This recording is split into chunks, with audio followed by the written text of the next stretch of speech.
Welcome to the Upshot, Multi-World Disc Golf's podcast about the latest in the disc golf world.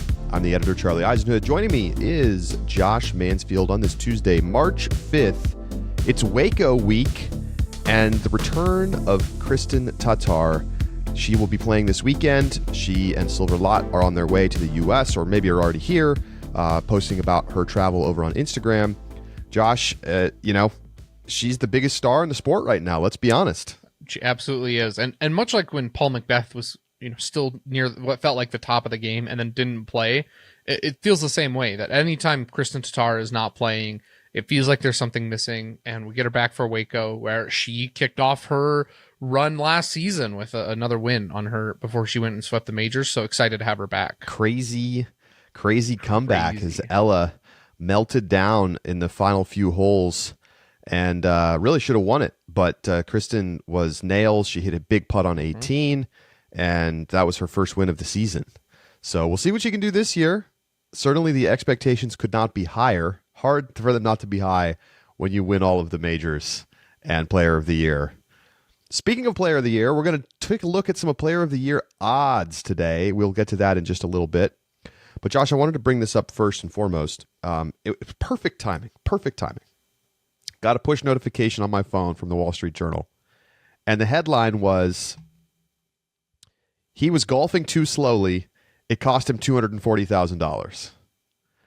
Now, this week in disc golf, we've had a little bit of controversy once again about slow play, because Jacob Curtis, a.k.a. Cupcake, who is notoriously slow player. Probably, like, Nico kind of has the rap, but Cupcake is, like, right there in terms of being an absolutely glacially slow player, particularly on the putting green. He was at the Memorial on coverage this weekend, and, I mean, it was just brutal. I mean, we're talking about, like, almost a minute to throw a 10-foot putt. But Josh, I wanted to bring this article up, and I'm just going to summarize it very briefly. A Polish player, Adrian Meronk, who's playing in the Live Golf deal, was going to birdie on 18 on Sunday this past weekend, but he was assessed a one-stroke penalty for violating the pace of play policy, so it changed to a par. That dropped him from 5th place down to 6th place. And that means that he only won $508,000 instead of $750,000. Now, we're not going to cry too much over this guy losing, $240,000 for being slow play, but it's an interesting note. The card had already been put on the clock, and so then on the approach shot on 18, he took 2 minutes to hit his approach shot, and he got stroked. And Live Golf has been stroking players for excessive time violations, unlike the PGA Tour, and certainly unlike the Disc Golf Pro Tour. And Josh, on the coverage, we're hearing Aaron Gossage talking about how he knew it was a time violation. He knew it was annoying, but it didn't personally bother him, but he would have been willing to second somebody else calling the time violation. And then went on to talk about how it should be, officials making the ruling. I really don't care how we get to the solution, but I want to see this. I want to see people get stroked when they take too long to play, because to me, it's extremely annoying for fans. It's extremely annoying for players who get stuck behind these cards and end up causing backups. And it's a solvable problem with strokes. We got the rule change that supposedly puts the card on the clock as well and incentivizes the card to pick it up. Why did that not happen here? This is because it's the Memorial. It's an A tier. Still, that's for that is not just for the Pro Tour. That is supposed to be for PDGA in general. Do you think that they were out there with rules marshals? No, probably not. Probably not. They should have. They definitely should have been. I mean, that he was taking long enough that I am hard pressed to believe that that card was not several holes behind Chase card. And if that's the case, if you're the TD or the assistant TD, you need to be looking at that and going, wait a minute. chase cards on hole 17 and they're like tapping out on hole 4. Like there's a problem here. Go. I don't know if it was quite that bad. Felt that bad, Charlie. Felt that bad. I get it. And we've seen that at Pro Tour events. I remember there was one time last year where the lead card was like 6 holes behind the chase card. And the broadcast was terrible. I'm willing to have when chase card finished. I'm willing to have some leeway when it comes to a little bit of excessive time, right? Like you got a big putt from 42 feet that's important for the round, and you take 45 seconds. Okay. But if you can't putt out from basically the bullseye, like let's play. Like we got to keep it moving here. And I think I'm not really specifically picking on the Memorial at all here, or really on Cupcake, but like he's going to play in Pro Tour events, and if he's doing this in Pro Tour events, his card's going to get put on the clock. The players have to call it. Like I don't really care how it works. Somehow there has to be an official who can put the card on the clock, which then tells the players, okay, like we have to call him on time violations. Otherwise, we're all going to take a stroke. And so let's fix it. This is the year. We could do it. They did it on the Live. I don't even like Live. Gotta give credit where credit's due, right? That's right. Josh, the Memorial indeed was this weekend, and Gannon Buhr takes it down. Everybody was talking about Anthony Borelli. He had the monster round. We talked about it. Could he possibly crack the Macbeth 1134? What is it? Rated round? No. He had an amazing round, but didn't follow it up with special rounds and ended up finishing in 3rd place behind Aaron Gossage and, of course, Gannon Buhr. Owen Scoggins comes back against Jennifer Allen and ultimately wins by 8 strokes to take down FPO. Goose had a 3-shot lead, Josh, and once again couldn't close the deal. Yeah. That to me, I think, is the biggest story out of this, right? Anthony Borelli shoots the crazy round and then just plays, okay, the rest. But Gossage, hole 9 on final round, Gossage takes a triple bogey, which I didn't know you could do at the Memorial, to be honest with you. He plays safe. This is the one that, long stretch of water over the left. He plays safe with the backhand on the right, lays up, but lays out up to like 30 feet and goes for the putt and skips off the top of the basket into the water and then putts.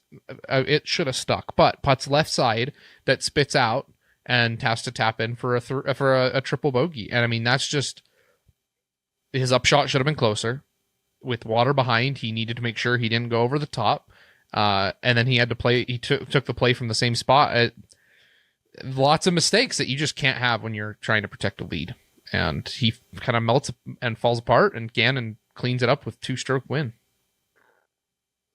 The Memorial, it's kind of a relic at this point. You're seeing players throwing big spike hyzers. There's like people walking close by. It's incredibly dangerous. But it's fun as a non-tour tournament, I think. Yep. Like, you don't really have to engage with it that closely. You can just go watch the highlights of AB's round. It was 11-13 rated, by the way, a 58. A great round. But once again, I mean, this is just comedy, these ratings at this tournament. I don't think I've ever really been given a clear, I feel like the PDGA needs to own it with the Memorial and tell us what the deal is here. Why is this tournament particularly... My instinct is it's an easy course for elite pros, and it's hard for everybody else. And there's because of the OB, so you get these weird disparities between the top scores, like a 39 from AB, and middle of the pack scores are in the 50s. Well, yeah, and go to the bottom of that. The worst score in MPO, who did not make the cut, did not play finals, by the way. So in 3 rounds, the worst MPO player, not trying to pick on him, 30 over par.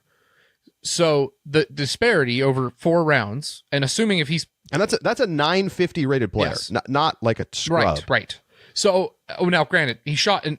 To be 879, way below his rating. Yeah. It was bad. But at that pace, right? If he plays a 4th round, he's shooting 40 over par, and the winning score is 36 under par, right?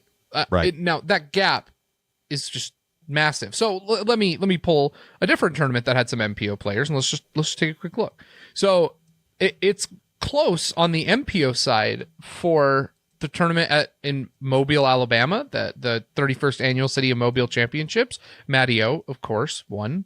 Won it in a playoff against Ezra Robinson, but takes down the win. The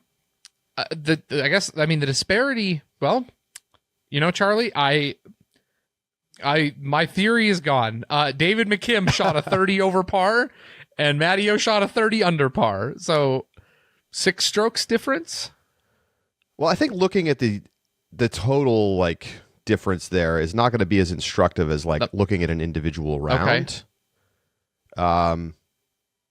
I think it's. I don't know. Again, you have 1,000 rated guys shooting, 50, 51, 52, and then you have AB shooting 39.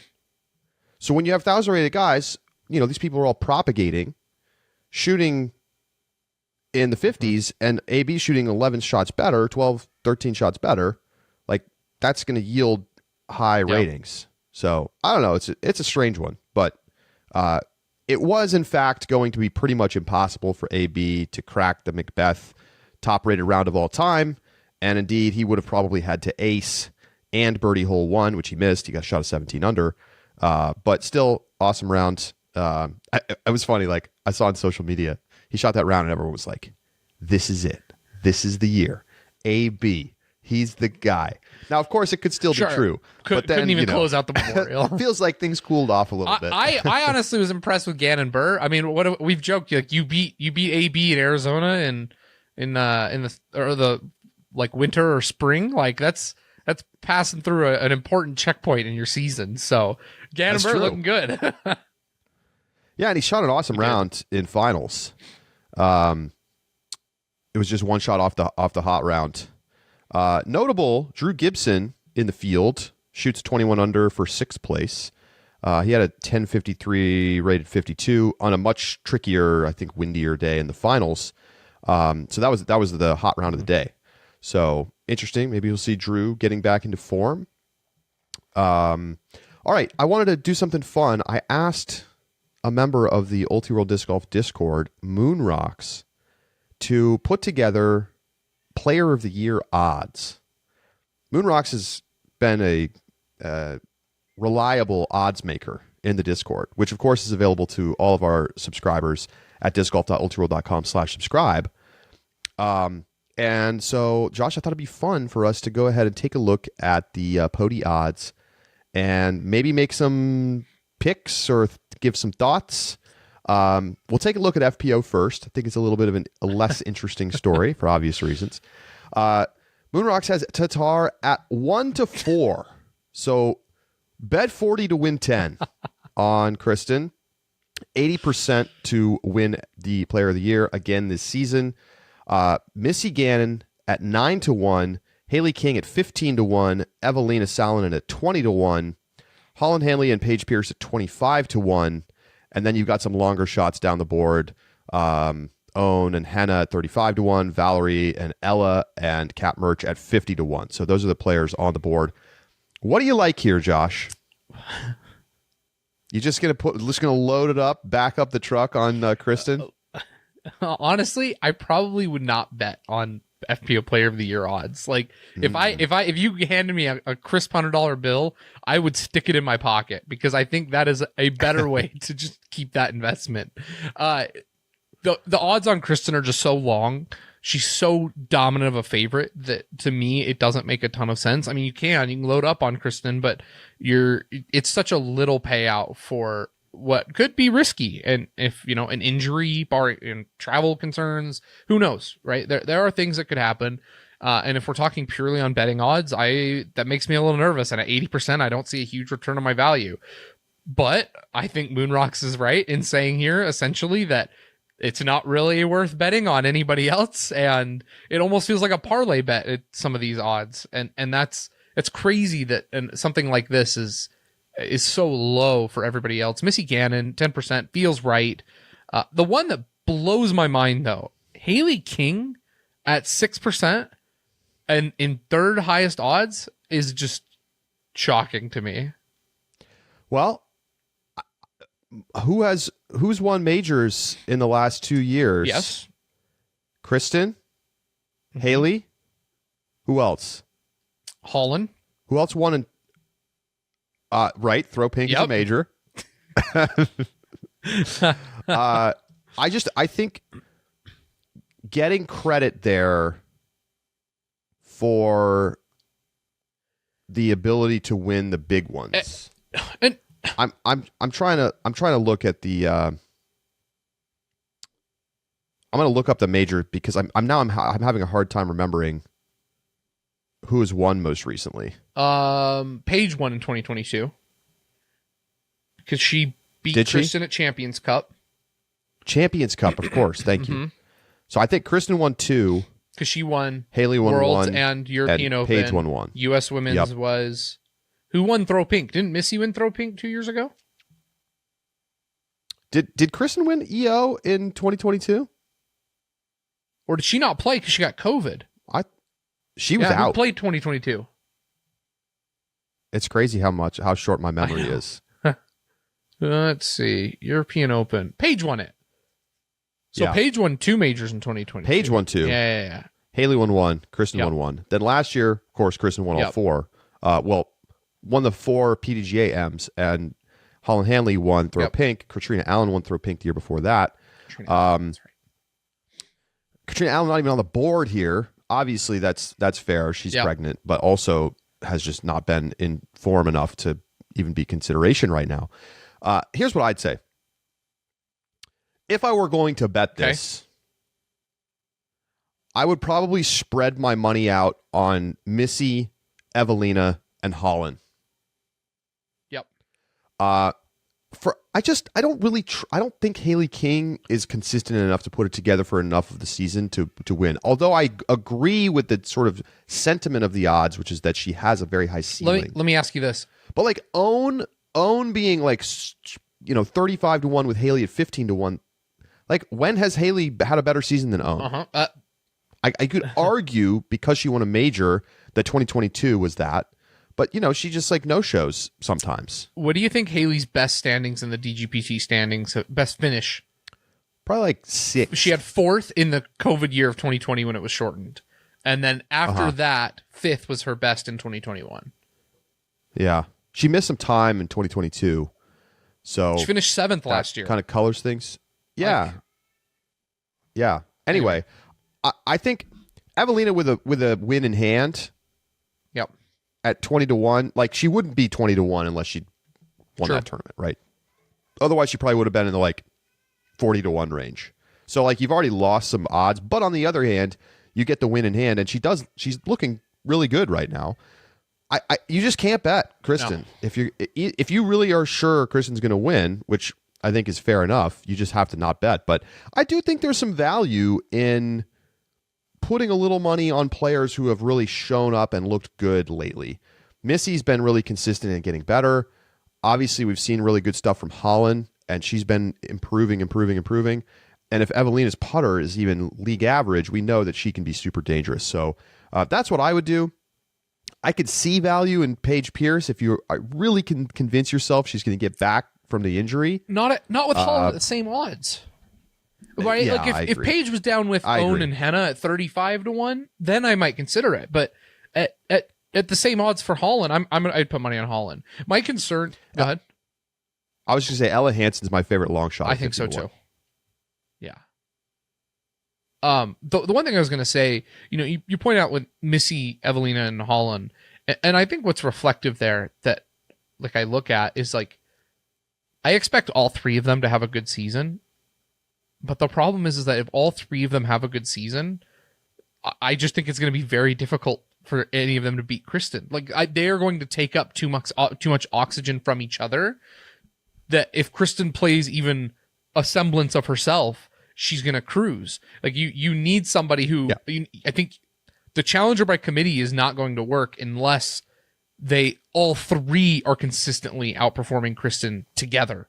If only one of them rises up at a time and beats out Kristen, like that still cements Kristen. And Exactly. That's the I think biggest that's problem here.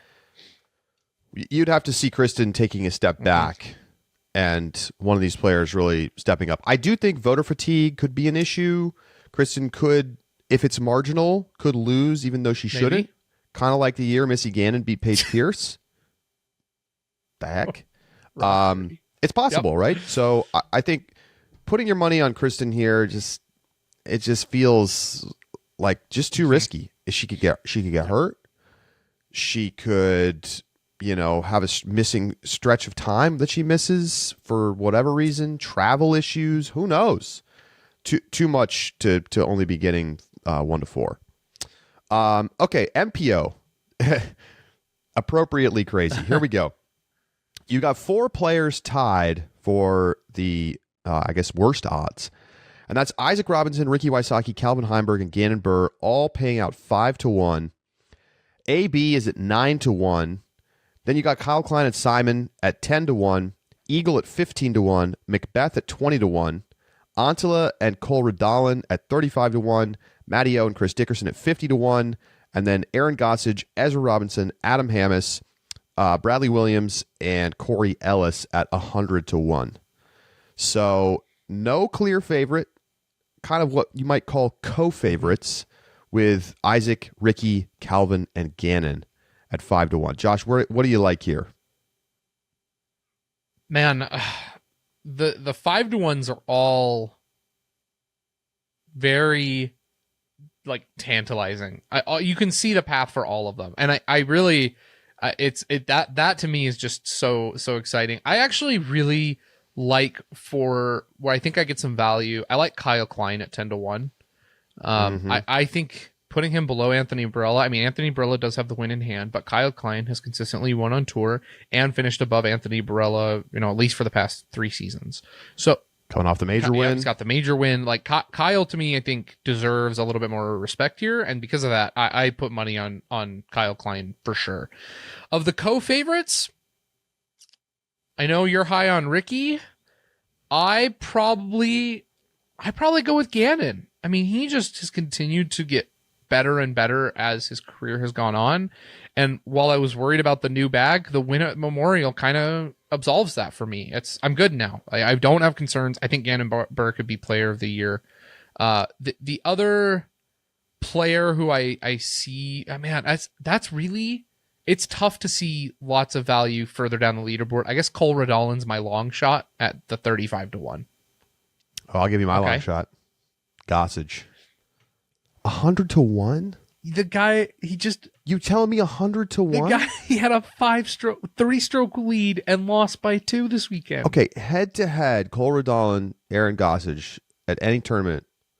Who do you take? It depends. Does it make it to a playoff? Because if it makes it to a playoff, give me Cole Redallen every time. Do you remember what happened at Ledgestone?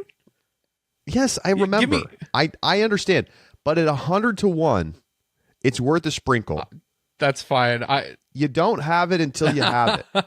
I would take Cole Redallen. He's got a win. I get it. At 35-1, it's a little too short for me. I think I need to see more in the 50 to 70 range. What do I like here?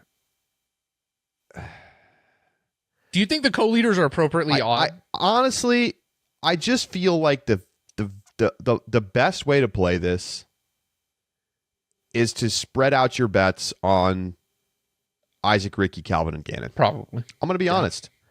I think it's like you're not going to make that much. If you want to pick your horse, go ahead. I don't really think there's an obvious way to play that. We don't know, right? Things break. There's randomness that could decide it. But do you really think that somebody outside of those 4 is going to win Player of the Year this year? Do you have confidence in any of these other players to outperform those 4? Right. Those were the guys last year, right? Calvin with the consistency, Isaac with the major wins, Gannon with the most wins on tour, and Ricky has looked very sharp. I can see the case for AB, but it's just hard for me to see him playing good enough the whole season. Right. And Simon, probably missing a little too much time. Eagle, we don't know when he's going to be back. Macbeth, injured. Can't bet him right now. Right. And then everybody else is kind of like, they've never done it. Like, I guess good for you if you can call your shot. I would sprinkle on Gossage, and I would probably spread bets out, my heavy bets on the top 4 guys, and I would take my likely small payout. And that's why you made money, and I walk away $100 poorer. Come on, Cole. But fun exercise, and I think this is approximately right. It feels like there's no one guy who you can really say is the clear favorite. Moonrocks does a great job with this. I think these odds would look a little different if it was preseason versus after one tournament, but kind of makes it more interesting to see that, Barella being the next guy up. Maybe. But I do like, by the way, I like your Kyle Klein call out. Definitely looks like a nice number at 10 to 1. All right. We're going to take a break. When we come back, the PDGA's Danny Voss, Director of Marketing, will join us to talk about all the things that are going on at the PDGA. We're going to do a little check-in, PDGA Live and the new stat stuff, and we got the new executive director, rule changes, all this good stuff. Stay with us. It's the Upshot.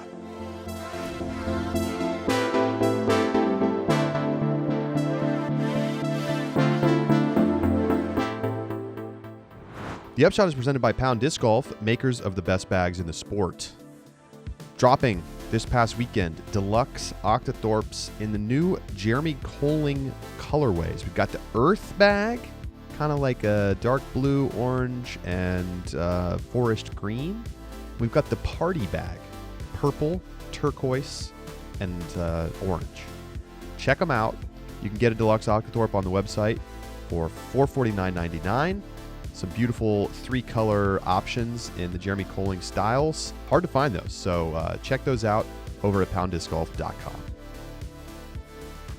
The Upshot is presented by Sunset Lake CBD, which is a farm that originally started as a dairy farm producing milk and cream for Ben & Jerry's ice cream. But back in 2019, they diversified to keep up with the times and started growing hemp for CBD. And you got to check this stuff out.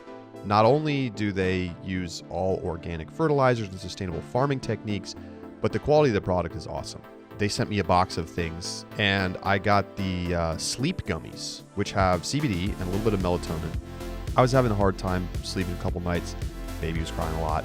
And so I took one of these, and wow, fantastic night of sleep. I felt great the next day. No weird hangover effects or anything like that. So check it out. Go to sunsetlakecbd.com and get in touch with them. If you need to, you can reach out to their customer support folks and you'll talk to a real person. So no AI or any nonsense like that. And they'll help you find a product that fits your needs.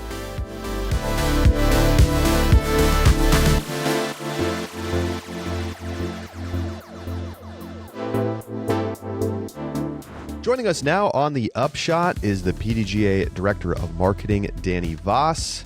Danny, I'm pretty sure we've had you on the program, but please jog my memory. This is not your first appearance.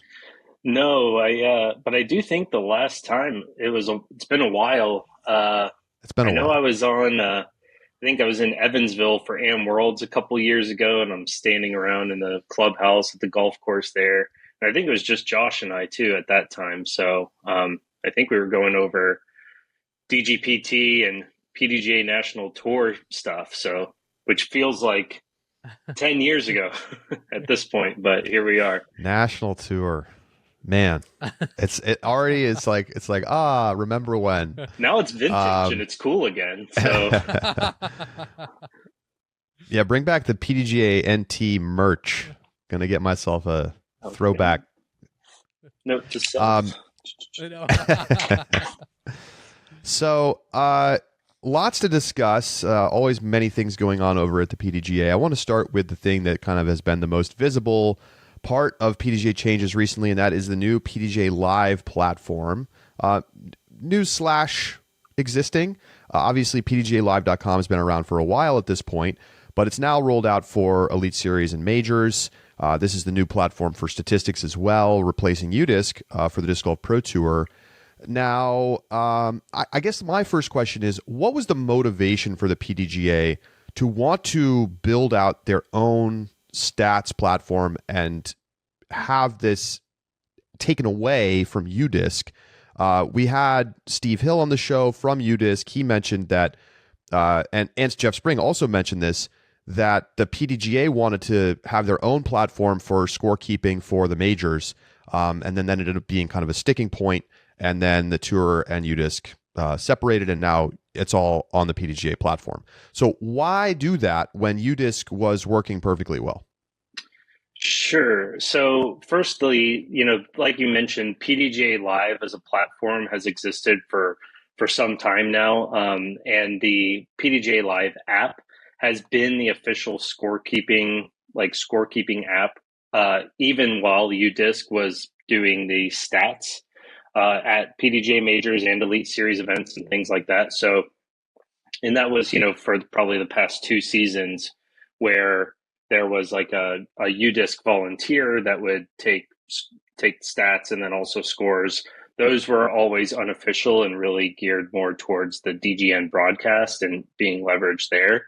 But that scorecard was never like the official record. So the players or their designated caddy or whomever still had to do the official scorecard on PDGA Live or paper or whatever, and that's kind of the case now. So functionally, the official record really hasn't changed at all in the past few years. So it really boils down to, how does this interact with really the Pro Tour and the live broadcast and things like that. And so I think that there's been a little bit of miscommunication with like why some of these things have happened. It's definitely not as adversarial as maybe it's been painted to appear. And of course, I listened to Steve coming on your show a few weeks ago, and there's some nuance there that we can't really get into because one of the clauses in the PDGA and DGPT's contract is that we can't disclose certain details about specifically with like the live scoring and the different mechanisms associated with it.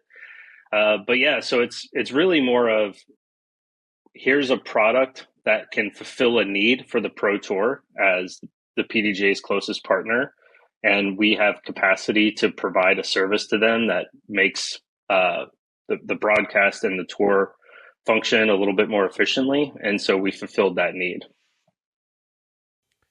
Was this the plan when the PDGA acquired Statmando, or was it after the acquisition of Statmando that then the decision was made? And do they work on this project?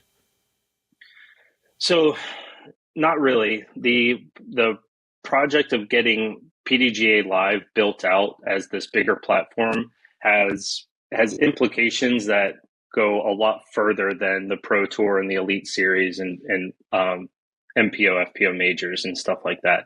Eventually we do want to roll out this capability to all events, all 10,000 events worldwide, and maybe even get something available for members to use outside of sanctioned events and stuff like that. We don't really have a timeline on that right now, but that is kind of the bigger goal, is to really provide a member benefit. So with that being said, those types of things were already in the works with our technology team for months before the acqui-hire of Statmando.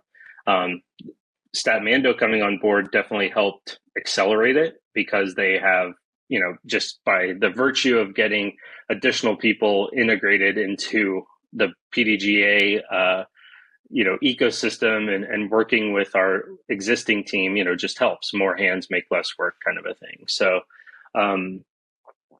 yeah, that's kind of the long and short of it. It's certainly the addition of Statmando wasn't nothing. Obviously, it definitely had a positive impact on this project.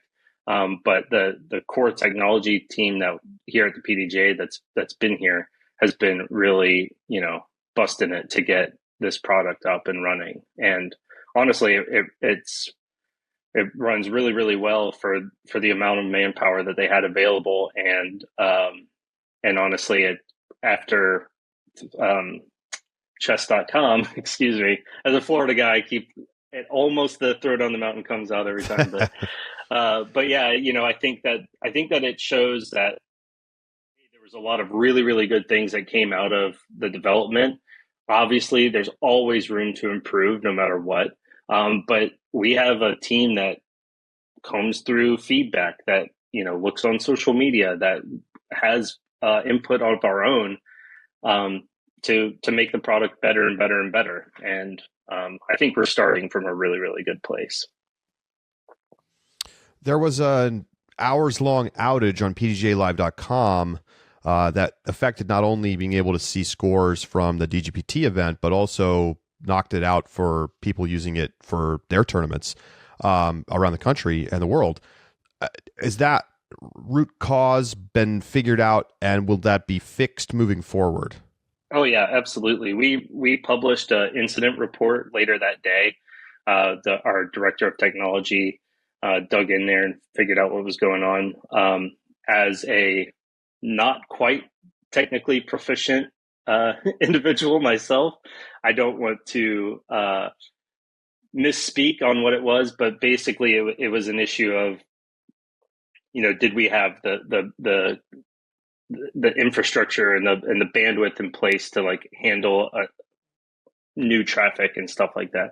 So everything has been rectified. Like the wires have been put in the right place, and everything is flipped on the right way, so that we shouldn't have that problem again. We should have everything figured out. But it was a little bit of okay, let's get this done. Let's fix this for everybody, because this is exactly what the people are counting on the PDGA to do. And honestly, I mean, compared to the outage AT&T had like the day before or whatever, I feel like we moved pretty quickly. For our revenue is a little bit lower than AT&T's. Big surprise. Okay, last thing on this. When will we have full stats for the season / aggregated at a tournament? Right now, you can only see it round by round. Yeah, so that's one of the pieces of feedback that we definitely received, that and like favoriting players and some other features like that people are used to. Those are all things that our technology team is looking to build out, so that we can make the this transition to a new platform as familiar as possible for the audience. So I don't have a timeline on those types of things. We do have a senior meeting here in a few hours, and I can bring it up then. But for right now, I mean, it is something that's on the horizon for us, and we're definitely looking to add, because we want the product to be powerful and engaging for everybody. So it's on the way.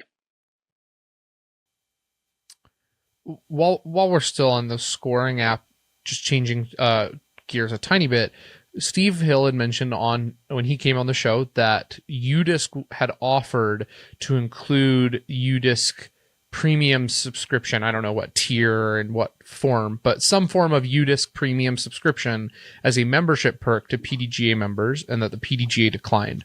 I wanted to hear the PDGA side to that story a little bit, and hear some of the logic and reasoning behind it, what happened and what the choices of the PDGA were.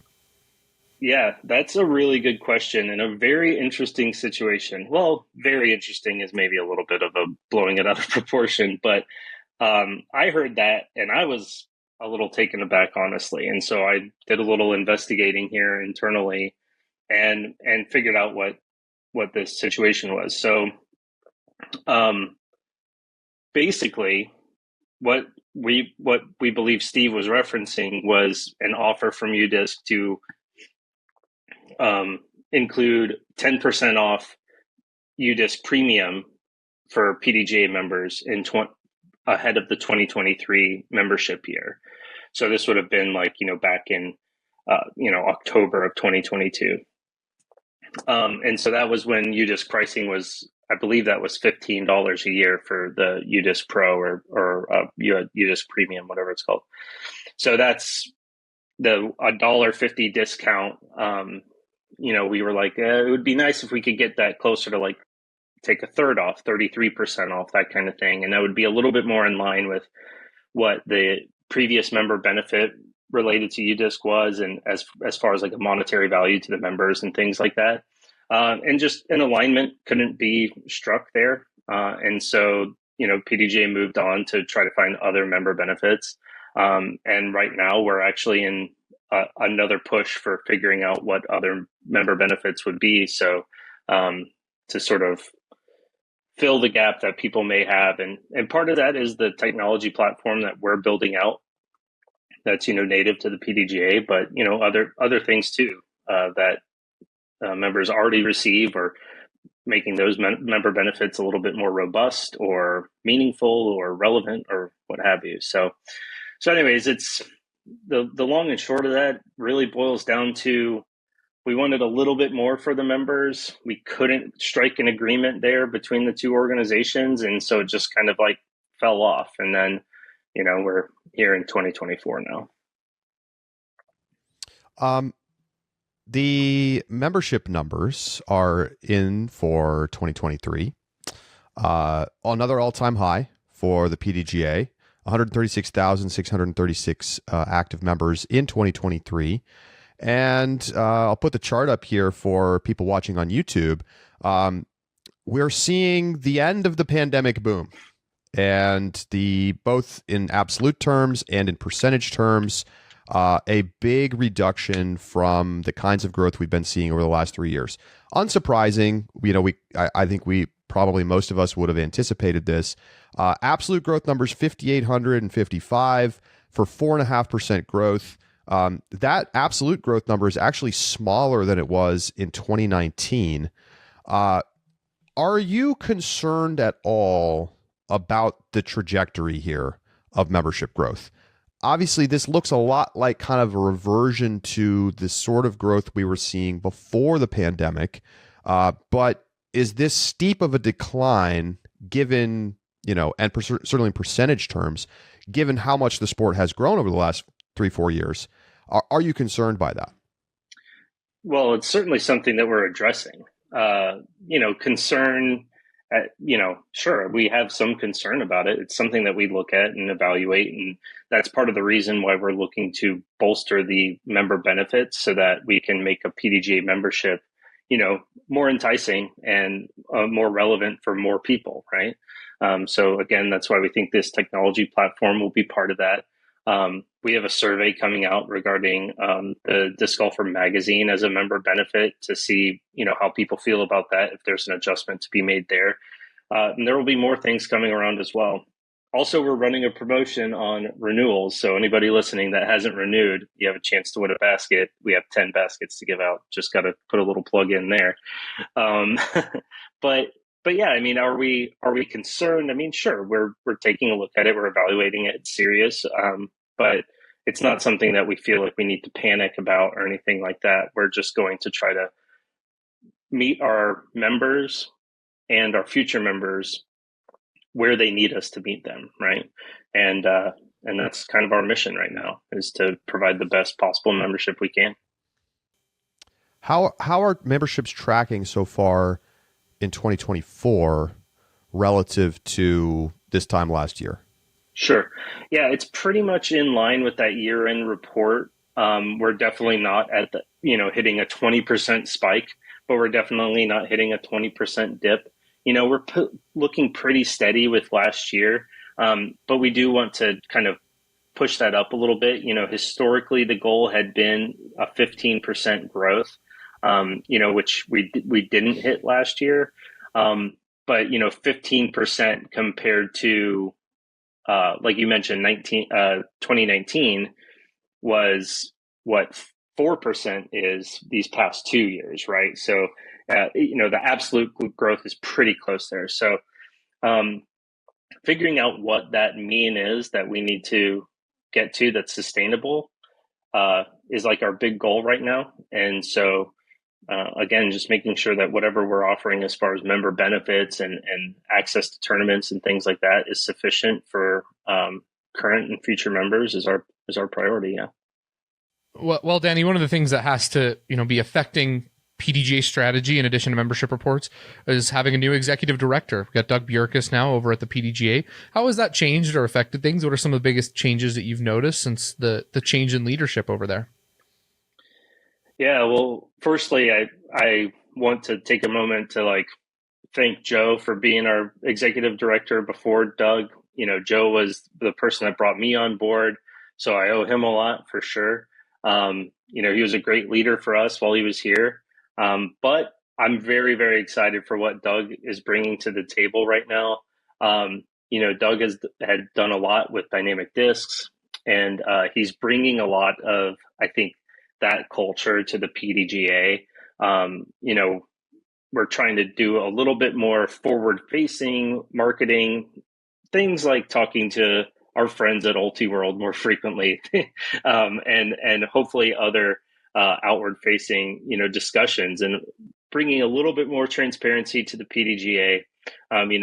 Those are values that Doug has made, very clear that he wants us to, push forward. So we're doing things like that. And then also just kind of looking at what our priorities are as far as, being the global governing body.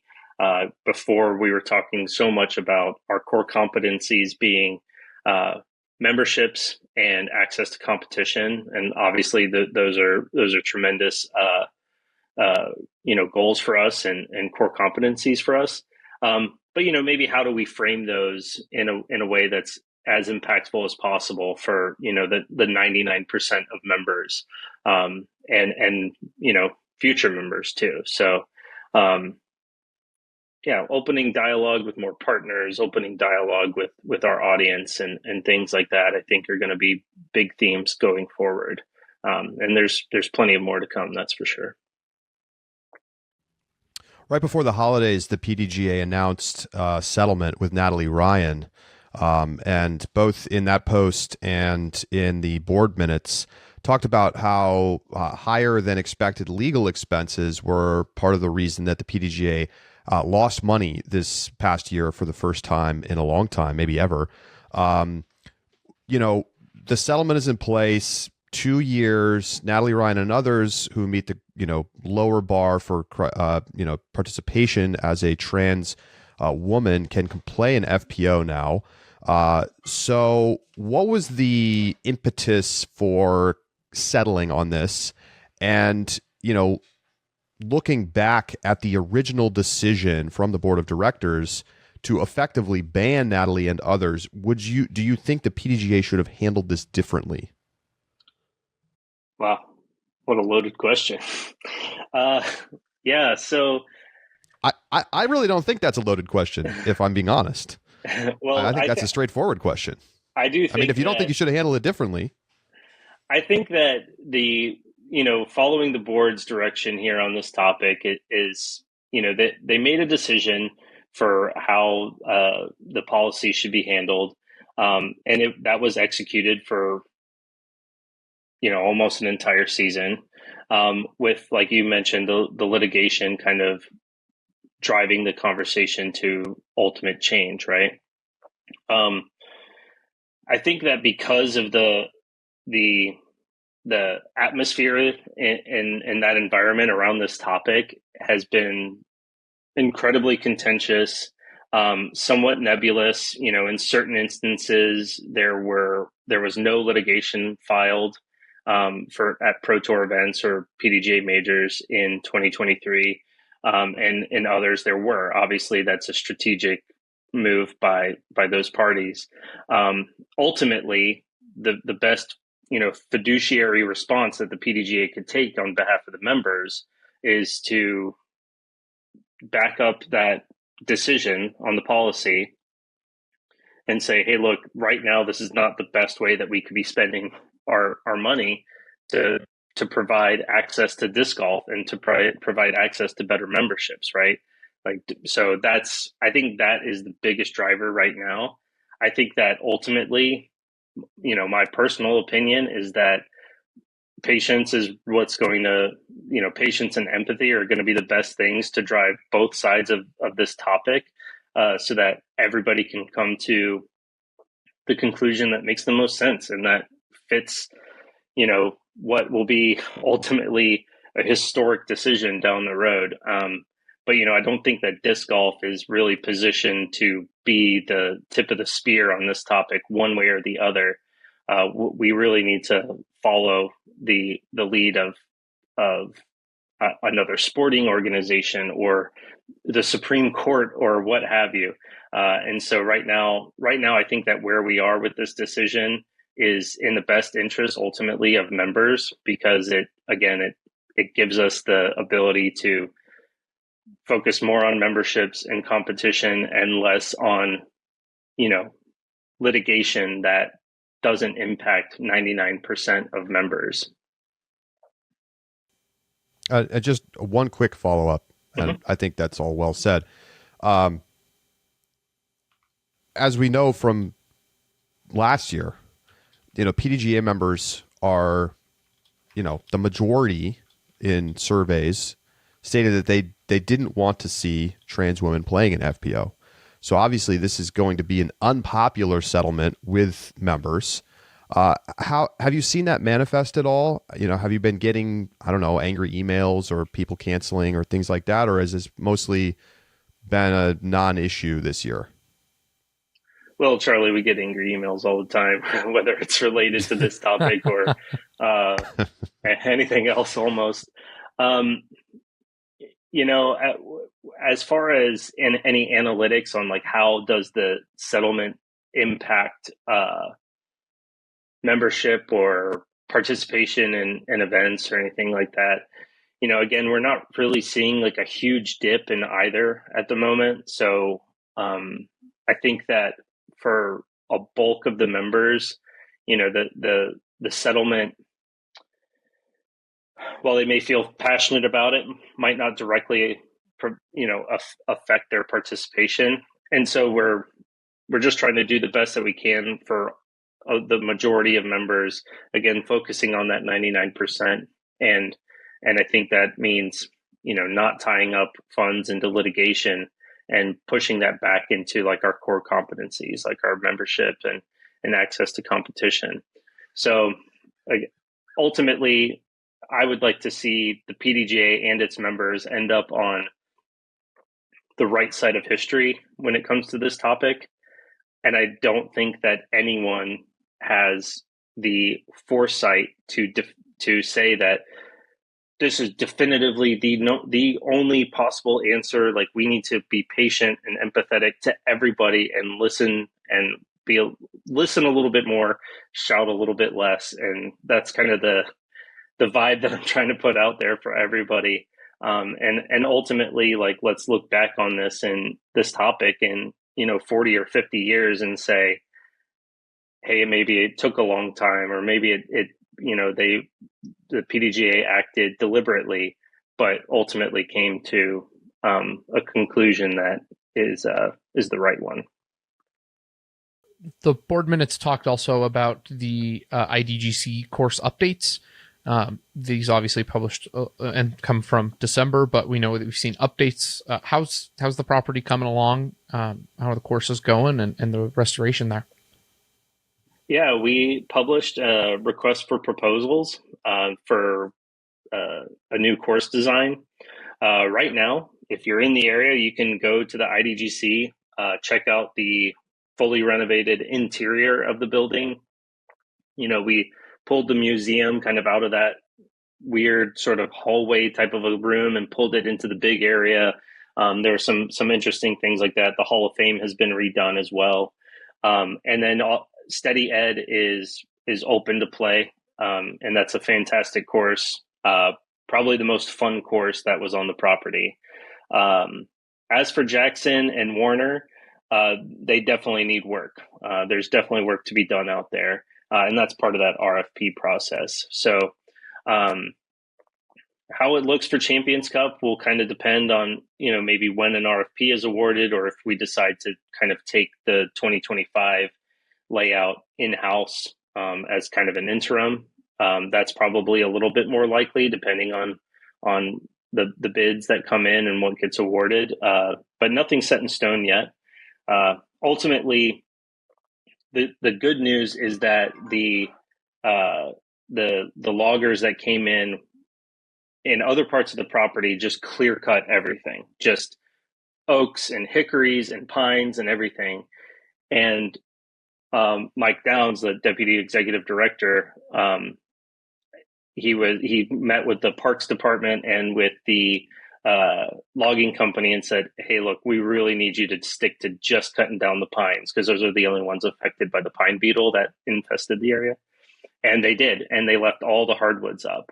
So it is not this clear cut, like barren wasteland of a property that we were kind of afraid was going to happen. The logging company was deliberate and thoughtful with what they did, and we're really excited for some opportunity. And I had the privilege of getting to see a special part of the property that the local staff knows about. And they said, how cool would a green right here be? And it goes down to the lake, and it's just beautiful. And so our Michael Downs and the staff at the IDGC, wrote to the organizers that, run the park and said, hey, could we maybe use these 30 acres to put in a new course? And so that was approved. And so we have a lot more blank slate to work with too. So again, I think it's another opportunity to move slowly so that we can do something really, really good once and look back on it and say, oh yeah, we got it right here. We did it right. It's exciting. So you think even if you don't have a fully rebuilt course with whoever you hire through the RFP process, in time for next year's Champions Cup, you will still hold it there on some sort of temporary layout? That's the plan right now. That's subject to change, of course. Our priority is to run a elite, high level event. And if that means the Champions Cup going away from the IDGC again in 2025 to facilitate that, then that's the answer. But right now, the goal is to at least, maybe have a temporary course that will suit the needs of that event in time for the 2025 Champions Cup. But we'll just have to wait and see right now. What would you say are the biggest challenges facing the PDGA for the next, let's say, 2 or 3 years? Yeah, that's a good one. I definitely think that a bigger focus on the 99% has maybe been a little challenging over the past couple of years. Really kind of getting back to the people that make the PDGA, like the members, the players that go out to the C tiers and the leagues and really drive the foundation of the organization, providing those better member benefits and things like that I've already mentioned. So I think that will help rectify maybe some of those absolute growth numbers and the percentage numbers that we were talking about before. And while it's a challenge, obviously it's also a tremendous opportunity for us to make everything about the PDGA better. And by the way, we're still trying to do all this without raising membership fees right now. That's something that we're really, really working hard to not change because everything else is going up in price. But, the PDGA membership hasn't gone up. I've always paid the $50 for a North American amateur membership my entire time I've been a member, 15 years. I mean, what else hasn't changed in price in 15 years? You know what I mean? So we're trying really hard to do that for our members as kind of like that baseline member benefit. So yeah, I guess the challenge and the opportunity there is growing our membership and providing the best possible service that we can. All right, final thing here, Danny. Thank you for your time. This one actually comes from our subscriber Discord. And if you don't mind, we'd love to have you stick around and answer some more questions from the Discord in our subscriber bonus segment Inside the Circle. You okay to do that? Let's do it. Awesome. So this one is about the 5-minute rule. At A tiers, with scheduled tee times and staggered starts, you have to be at your tee pad 5 minutes before the start time. Kevin Jones found out the hard way that rule was in place and got stroked for not being there 5 minutes ahead of time. What was the impetus for including this rule? And I don't necessarily know if you're going to specifically know the answer to this one, so sorry if I'm putting you on the spot, but why the change, and is this something worth getting upset about if you're a player, like Kevin? Sure. If you're asking, was there a specific instance that, sparked this change? Even if there was, obviously I wouldn't say, oh my gosh, but there wasn't. The thing is that the 5 minutes before the tee time, and showing up ahead of time to meet with the starter is critical for players to know any possible changes to the course that may have occurred overnight. I mean, it is not rare for, a hole to be altered because of, a fallen tree or who knows what kind of weird scenario could take place. But also just kind of getting everybody dialed in on the live scoring and familiar with the volunteers that are there so that they're not kind of taken aback by like, hey, why is this guy following us and is right up in us and talking to us and asking us questions? It's like, well, they're here to help take stats. So, be nice to them, that kind of thing. And just getting all of this stuff sort of arranged so that everybody can be told at the same thing at the same time.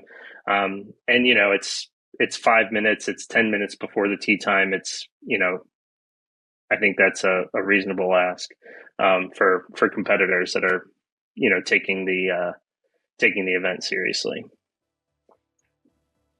Awesome. Well, Danny, thank you for being here.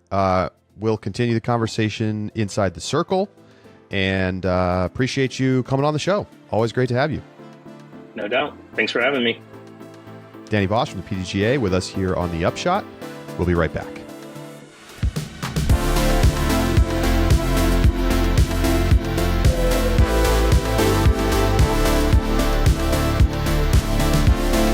Welcome back to the Upshot. Great to talk with Danny Voss from the PDGA. I thought it was interesting. I don't know how to say how concerned I am. I mean, I'm already on the books. Josh is suggesting that we're going to see continued growth this year, but I'm a little concerned about the conversation about membership growth.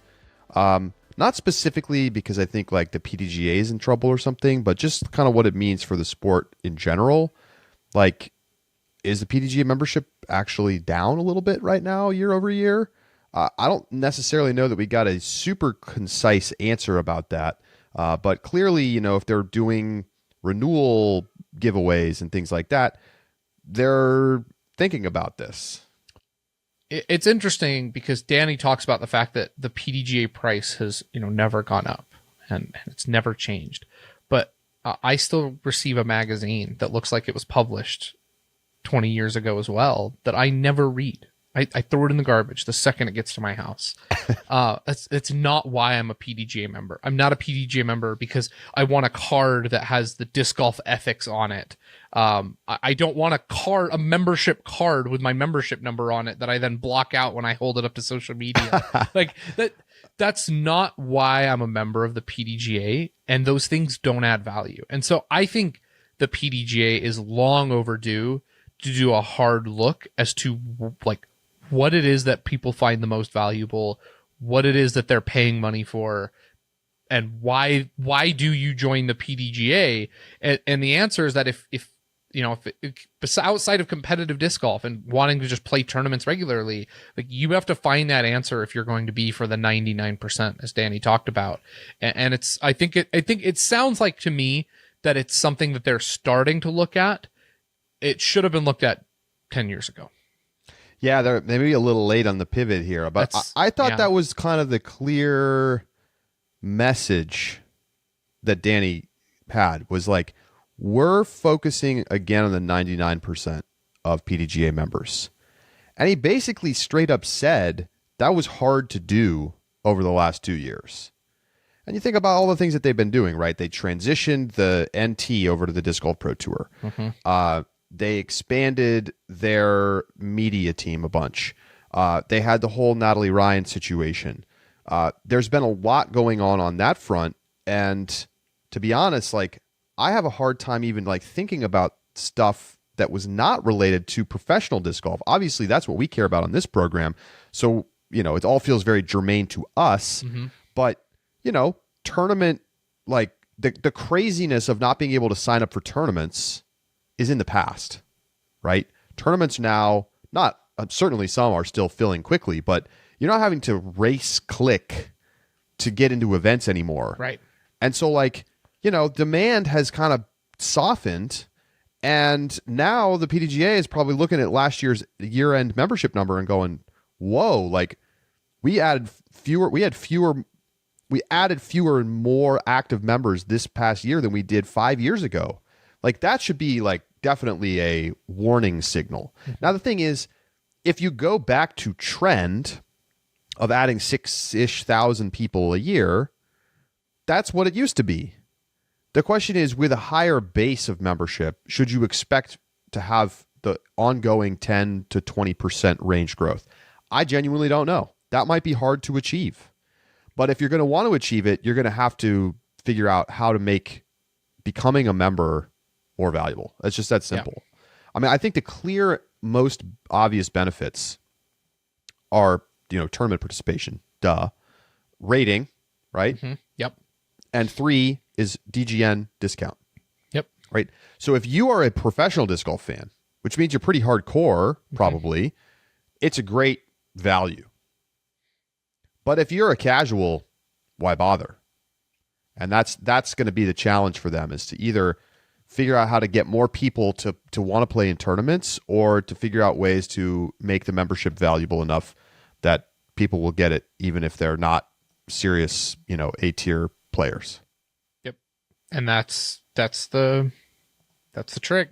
And you know, we talked a little bit before, and you used to get a disc with the membership, and I think you have to pay extra for that disc now. And so even before, like, you know, if you were going to play here's the value proposition as the way it used to be. At $50, you play 2 tournaments, and you get, and maybe, I guess back in the past, 3 tournaments, that's $30, 10 per tournament, plus you get a disc at and we'll say $20, right? And you get the cool stamp and whatever it is, right?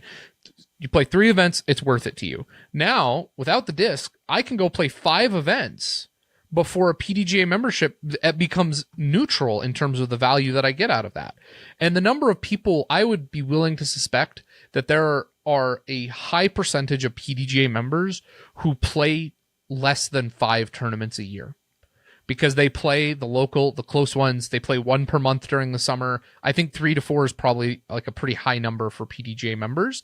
And at the price point right now, it is not worth getting a membership. Worth noting, you still get the disc for free if you're a new member, a first time new member. Okay. Now, I don't know if you used to always get a disc. I genuinely don't know. I don't know. But you still get the disc. You can buy it if you want, if you're not a brand new member. But for my renewal point, right? Like, if I'm not going to play 5 events, it's not worth it for me to go up, like, renew my membership, unless I care about a rating. Yeah. Which some people do. Some people do, and that's a value. But you know, you wonder about UDisc having its own rating system. Like, does that nudge people being like, well, I still get a number? Yeah. I don't know. I don't know. You gotta that's something I will be tracking this as board minutes come out to see where membership numbers are, because I think this is going to be an important year. It's going to be an important year. All right. Time to get into another segment of 30-second rule, where we have 30 seconds to talk about each topic. And if we go over time, it definitely does not matter. There's no strokes over here being handed out. Josh, take it away.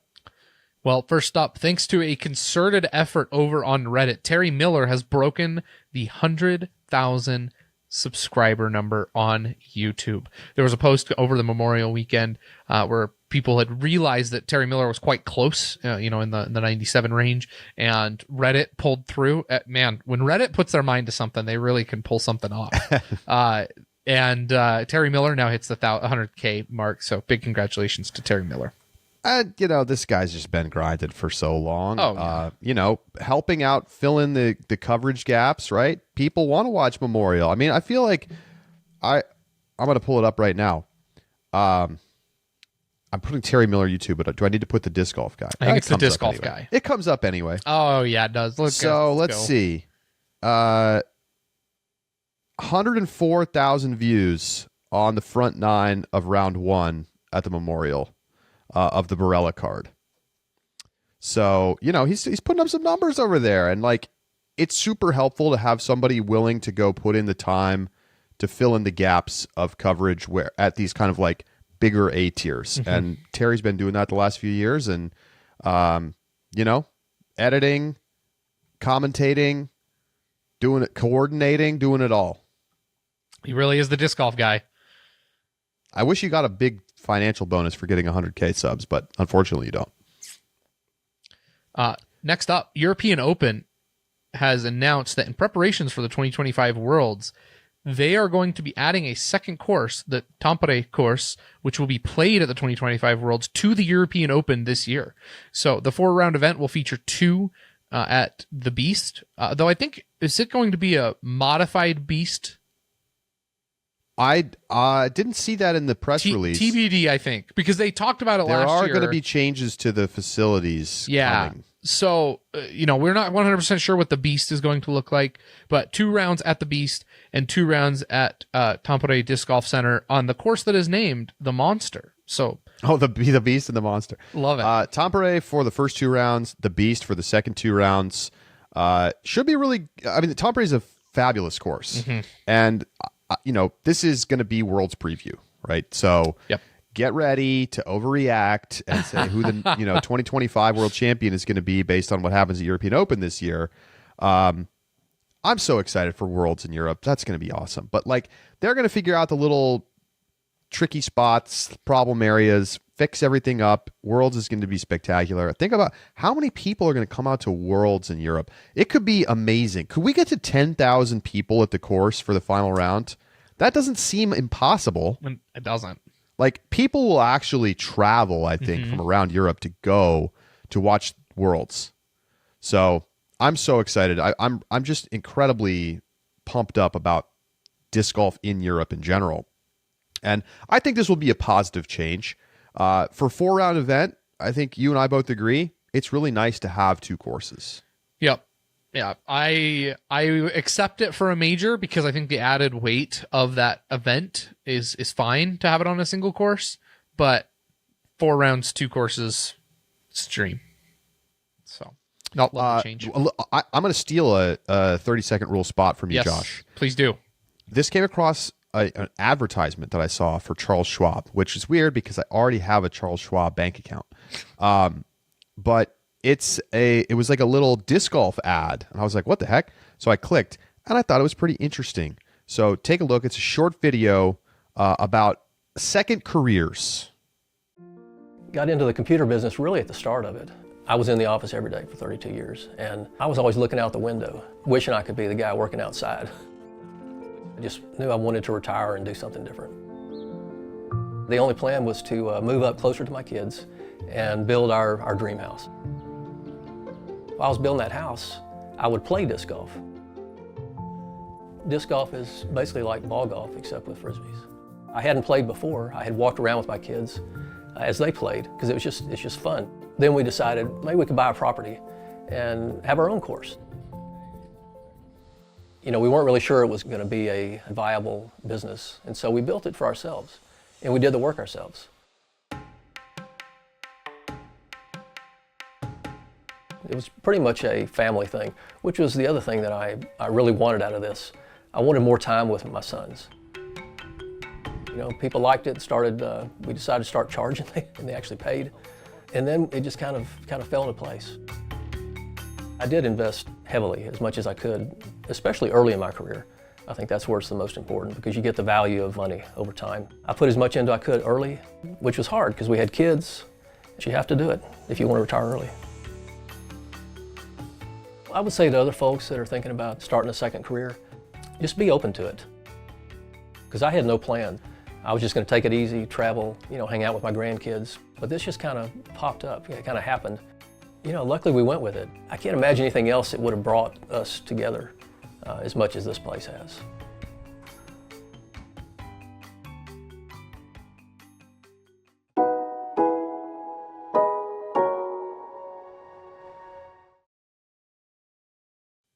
So there you go. The Flying Armadillo disc golf course, which I've heard is very cool.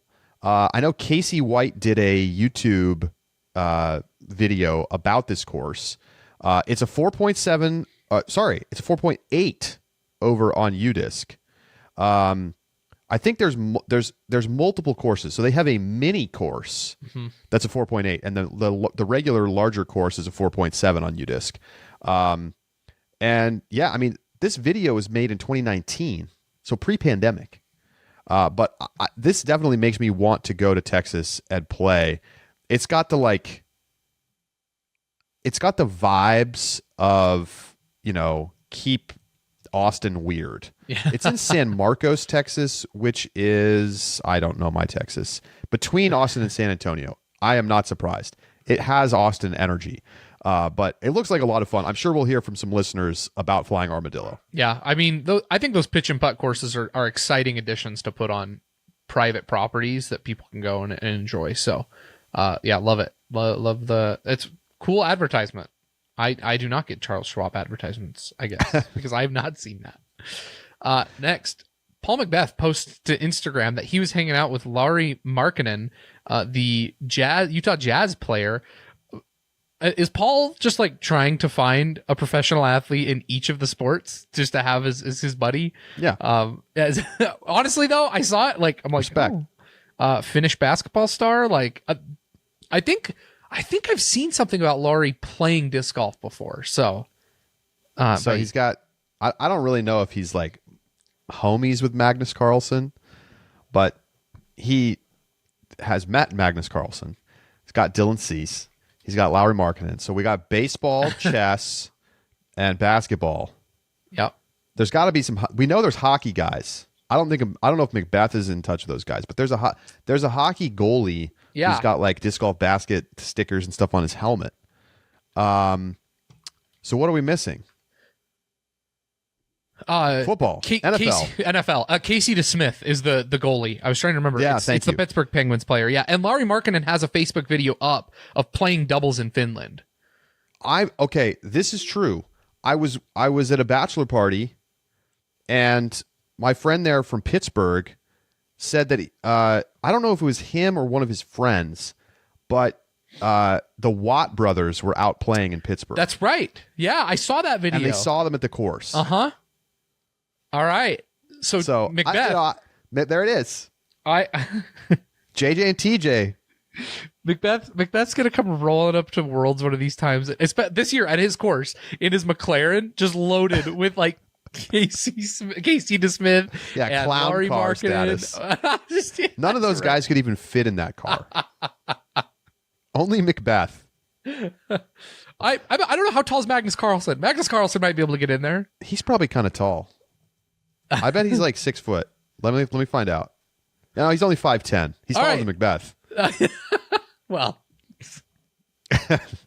aren't we all? I'm taller than Macbeth, and I'm not a tall man. All right, sorry. So. Back to you, Josh. Yeah, no, you're good. Last up, Ricky may have the last laugh. Ricky's Bitcoin bonus tracker has updated, and Bitcoin reaching an all-time high means that Ricky Wysocki is looking real nice right now on his Bitcoin bonus. $250K he paid. Yep. Got in his bonus, paid in Bitcoin in January 2022. The bonus, according to the Ricky's Bitcoin bonus tracker Twitter account, is now worth $426,250, an increase of $176,250. And Josh, I put it in to an S&P 500 tracker. Okay. If you put $250K in an S&P in January 2022, you would have $282,820 now. Not bad. That is 9.48% nominal return. But that is not outperforming Bitcoin. Not even close. Good for Ricky. And people trolled Ricky. Trolled Ricky. We trolled Ricky. We trolled Ricky. I will tell you, Josh, as Bitcoin literally just hit its all-time ever high, I sold. I'm out. And I would recommend to Ricky, get out. Get out right now. You did it. You won. You put it into your index fund of choice, and don't watch this thing retrace. Yeah, or wait for it to drop again and then stick it back, stick the 250 back in. But there you go. But, yeah. Well, but see, the thing is, maybe it'll never go back down, Josh. Maybe not. Maybe not. I would not bet on that, but the markets are crazy right now. But wow, how about that? Ricky's Bitcoin bonus. What if he ends up making more from that than his contract? We'd have to see a lot more increase in the price, but you'd be kicking yourself for getting out. Ricky trolled us all. He did. All right. Anything else, 30-second rule. Nope, that was it. What a 30-second rule. Charles Schwab, NBA stars, Bitcoin. Like, man, we hit it all. We hit it all today. All right. Thank you so much for tuning in. We'll be back with you Thursday. Well, wait, I'll be back with you Thursday. You'll be back. Josh, I don't know. Do you want to talk about it? Oh, sure. I'll talk about it. We are scheduled for an induction tomorrow, Wednesday the 6th. We'll go into Wednesday the 6th. Baby will probably come on Thursday the 7th. So that's the plan right now. Hopefully you're not going to see me on Thursday. There's just probably no way you see me on Thursday. Good luck. Thank you. We're so excited for you. It's a whole new world. So Josh will be out at least for a next couple episodes, but I'll be back with you on Thursday to get you ready for Waco, and we'll see what Josh's status is in the next few weeks. But sounds like he's likely to not miss as much time as I was expecting. But we'll see. We'll see. Yeah, we'll see. Josh, everyone's pulling for you, and thank you. Can't wait to see pictures and everything else. Big thanks, everybody. All right. That is going to do it for this edition of The Upshot. I will be back with you on Thursday to get you ready for Waco. Talk to you then.